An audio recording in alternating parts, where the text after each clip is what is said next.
धेरै बिरामीहरूले सोध्ने गर्नुहुन्छ, डाक्टर साहब मेरो त दाँतको टोकाइ एकदमै गहिरो छ, त्यसले गर्दाखेरि चाहिँ दाँतहरू सबै खिइरहेछ, दाँतहरू सिरिङ सिरिङ पनि गरिरहेछ, के गर्ने होला भनेर आउनुहुन्छ। नमस्ते, म डाक्टर सुनिमा शर्मा, कन्सल्ट्यान्ट अर्थोडन्टिस्ट। विगत 15 वर्षदेखि म समाज डेन्टल हस्पिटलमा कार्यरत छु। त्यस्तो केसेसमा चाहिँ अब दाँत सबै उहाँहरूलाई लाग्छ कि मेरो दाँत त मिल्या छ, तार लगाउनु पर्दैन होला भन्ने सोच्नुहुन्छ।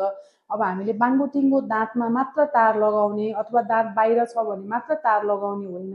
हामीले चाहिँ दाँतको टोकाइहरू गडबड छ भने पनि तार लगाएर मिलाउन मिल्छ होइन। हजुरको चाहिँ टोकाइ एकदमै गहिरो छ भने पनि हामीले चाहिँ तारको प्रयोग गरेर, ब्रेसेसको प्रयोग गरेर हामीले मिलाउन सक्छौँ। त्यो चाहिँ टाइमली मिलायो भने चाहिँ हजुरको दाँतहरू खिँदैन होइन। त्यसले गर्दाखेरि चाहिँ दाँत सेन्सिटिभिटीको प्रब्लम आउँदैन। अब हामीले त्यसलाई यतिकै छोडिदियो, मिलाएनौँ भने चाहिँ के हुन्छ भन्दाखेरि त्यो टोकाइको कारणले गरेर चाहिँ तलको दाँतहरू खिँदै जान्छ। खिँदै गयो भने सुरुमा चाहिँ तातो चिसो खाँदाखेरि सिरिङ सिरिङ गर्न सक्ने सम्भावना हुन्छ। त्यतिखेर पनि हामीले ट्रिट गरेनौँ, त्यसलाई यतिकै छोडिदियौँ भने चाहिँ त्यो अझै डिप बाइटको कारणले गरेर अझै दाँत खिँदै जान्छ। खिँदै गएर दाँतको नसासम्म पुग्छ। पुग्यो भने एकदम नराम्रोसँग दुख्छ होइन।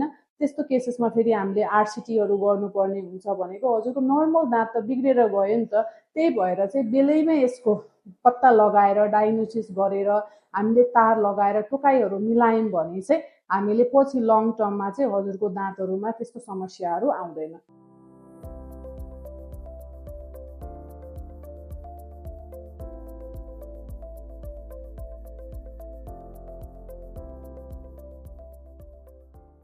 तपाईको 26औं वर्षको गौरवमय सहयात्री समाज डेन्टल।